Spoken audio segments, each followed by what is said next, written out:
Okey, Assalamualaikum dan salam sejahtera kepada semua yang menonton video ini. Okey, dan hari ini saya ingin menunjukkan bagaimana kita caranya untuk mengolah tipografi ya.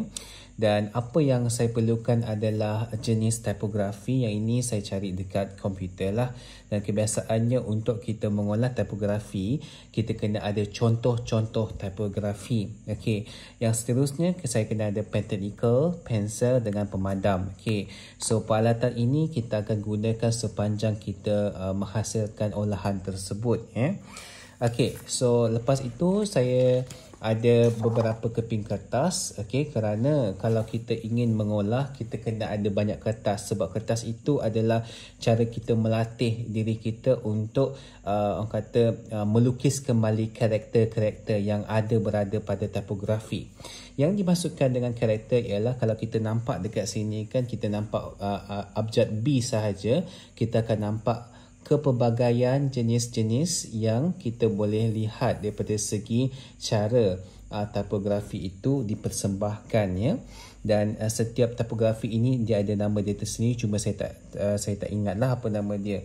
Jadi saya ada 6 jenis tipografi. Walau bagaimanapun olahan dia berbeza ya. Olahan maksudnya kita ambil salah satu tipografi ini, contoh kalau saya ambil yang ini nombor 4 ini, saya akan olah dia menjadi lebih menarik tetapi dengan gaya yang sama. Okey, tips untuk mencari tipografi yang bagus adalah tipografi yang mempunyai karakter yang sangat berbeza.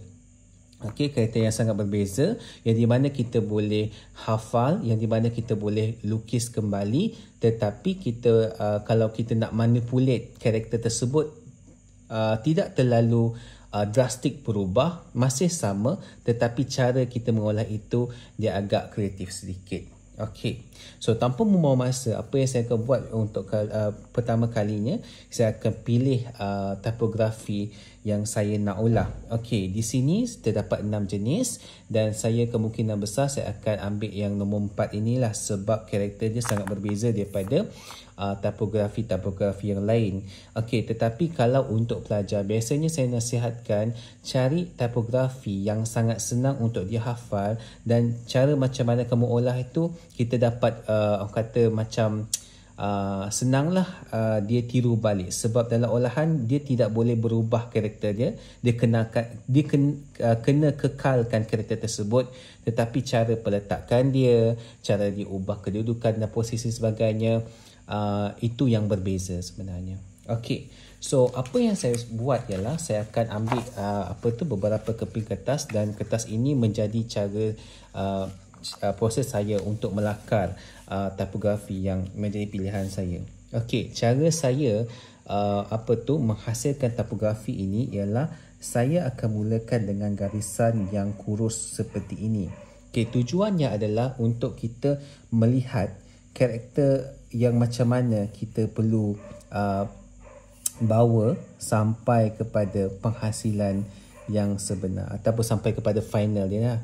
Okey, dengan cara ini barulah kita faham karakter yang sebenar bagi tulisan ini adalah seperti ini. Okey, dan langkah yang seterusnya apa yang saya akan buat ialah saya akan gemukkan setiap garisan yang saya lakar tersebut.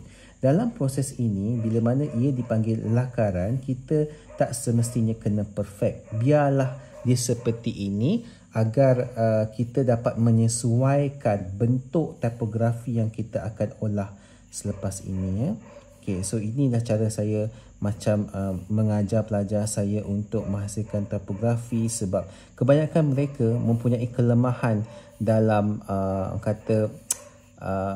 mencipta kembali ataupun mengikuti kembali, mengimitasi tipografi yang mereka pilih. Jadi saya gunakan kaedah ini. Biarlah dia nampak seperti ini pada permulaannya. Okay, asalkan kita dapat melihat bagaimanakah karakter dia bila mana kita menggunakan garisan yang halus seperti ini. Okey, so kita dah siap melakar. Jadi ini adalah bentuk ataupun lakaran yang pertama. Okey, sesuaikan dahulu dengan cara macam mana kita menghasilkan tipografi berdasarkan apa yang kita pilih ya.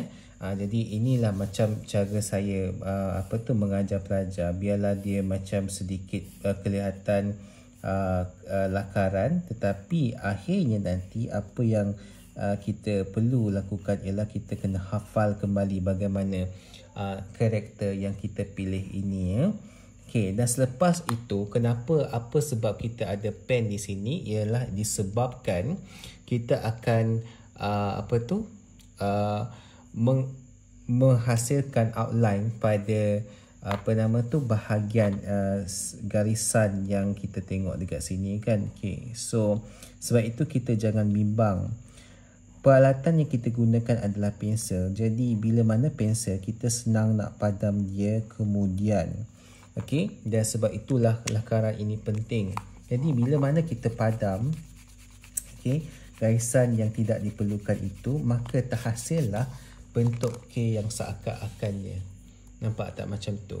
Dia tak semestinya kita terlalu perfect sampai kita boleh tiru yang ini. Kadang-kadang karakter yang kita dapat tengok hampir sama pun tidak menjadi masalah sebenarnya. Sebab itulah yang dipanggil sebagai olahan. Walaupun kita pada dasarnya kita tengok bentuk K dia macam ini kurus kat sini kan. Tetapi bila sampai kepada lakaran, dia tak semestinya macam kita perlu ikut 100%. Asalkan dia menyamai. Dan kalau kita pilih kalau kita nampak dekat sini kan, kalau kamu nampak dekat bahagian ini, K dia tak sama macam K ini. Jadi the only one K yang macam melengkung macam ini adalah yang ini sahaja. Yang lain macam biasa. Betul tak? Itu yang dikatakan sebagai karakter. Jadi kalau kita dah macam menguasai, maka senang untuk kita menghasilkan gabungan ataupun kata pelengkap kepada tipografi yang kita pilih untuk membentuk ayat yang kita nak sampaikan, iaitu kuih bulan. Okey. Jadi walau bagaimanapun, macam kalau saya tak ada masalah untuk saya buat terus ataupun sambung terus dan sebagainya, saya tak ada masalah. Tetapi bagi pelajar yang mempunyai masalah di mana dia terpaksa menggabungkan KUIH ini dalam bentuk yang rapat-rapat ataupun penyusunan dan sebagainya, di sinilah terletaknya kepentingan teknik tekap. Dan saya dekat sini ada board yang boleh bercahaya, di mana saya akan menggunakan board ini sebagai langkah saya untuk menekap kembali tulisan yang ada. Okey, so katakanlah ini adalah kita punya template. Bila mana kita macam nak tengok bagaimana penyusunan tipografi ini, okey, jadi kita lakar balik. Itulah pentingnya bila mana kita menggunakan pelbagai kaedah dan teknik supaya pelajar pun macam seronok. Akhirnya dia tahu, teknik ini adalah teknik yang sangat mudah sebenarnya. Dia tak susah mana pun. Okay? Jangan terlalu rigid sampaikan, cara ni tak boleh. Tak, semua cara boleh. Asalkan kita nampak hasil dia yang sebenarnya. Okay? Jadi macam kita ikut balik. Okay? Ni dia tak makan masa pun. Kejap aja, dan bila kita tutup, kita akan nampak cara penyambungan tulisan tersebut. Yang penting karakter dia masih lagi sama dan mengekalkan tulisan yang kita pilih tersebut. Okey, lagi satu apa yang saya nak cakapkan dekat sini ialah, kalau kita tengok dekat sini, kita tengok dekat sini kan, KUIH. Kalau tengok bulan tu, U tu sebenarnya kita boleh lakar satu saja, buat satu saja. Jadi bila mana kita gunakan teknik tekap ini, kita gunakan U yang ini saja. Tak payah buat U yang ini. Kita gunakan U yang ini. Faham tak? Sebab itu adalah salah satu teknik di mana kita nak jadikan U tu konsisten sama. Kita buat satu U saja pun dah cukup. So kita teruskan dengan huruf B. So inilah yang terhasil daripada penggunaan teknik tekap. Walaupun dia nampak begitu gemuk, tetapi dia tetap mengekalkan karakter yang sama. Jadi ini adalah kita punya tipografi yang pertama. Bila bercakap mengenai olahan ini dia ada pelbagai kaedah, pelbagai cara penyusunan dan sebagainya. Kadang-kadang kita boleh kecilkan perkataan kuih, besarkan perkataan bulan, ataupun kita boleh buat macam ada extra outline dekat bahagian luar ini. Dia terpulang kepada kita lah macam mana cara kita nak mengolah tulisan ini menjadi benda yang berbeza. Tujuan olahan ini dilakukan ialah bila mana kita bercakap berkenaan dengan produk seperti macam pembungkusan, kerana ini berkaitan rapat dengan kerja khusus pembungkusan tu kan. Okey, kita sebenarnya nak menzahirkan identiti sesebuah produk tersebut. Kalau kita nampak tulisan dia tak akan sama dengan tulisan pada produk yang lain. Sebab itu kita kena olah kepada benda yang berbeza. Kita tak nak sama, kita nak ada originality. Sebab itu kita kena olah tulisan tersebut. Jadi itu sebab kenapa. Ini merupakan salah satu sahaja. Dia banyak lagi jenis dan kaedah macam mana kita nak olah. Okay? Dan di sini saya sertakan contoh olahan-olahan yang berbeza dan yang lain. Okay? Kadang-kadang kalau kita rasa ini macam kata senang, mudah, why not kita meletakkan elemen seperti bulan di belakang, lepas tu kita gabungkan, macam mana kita kalau gabungkan outline extra dekat luar tu, dan kita gabungkan dengan bulan dan kita letakkan bintang dan sebagainya. Ini adalah cara kita mengolah. Kita kena orang kata macam lebih kreatif daripada biasa, lebih orang kata macam ada idea tersendiri, menjadikan tulisan itu nampak lain. Kita tak ikut cara orang lain buat kerja, kita ikut cara kita buat kerja. Okey, jadi satu yang paling penting sekali dalam penghasilan tipografi, dia kena ada sifat keterbacaan. Maksudnya dia senang dibaca, dia boleh dibaca. Daripada jauh kita nampak, oh itu adalah kuih bulan.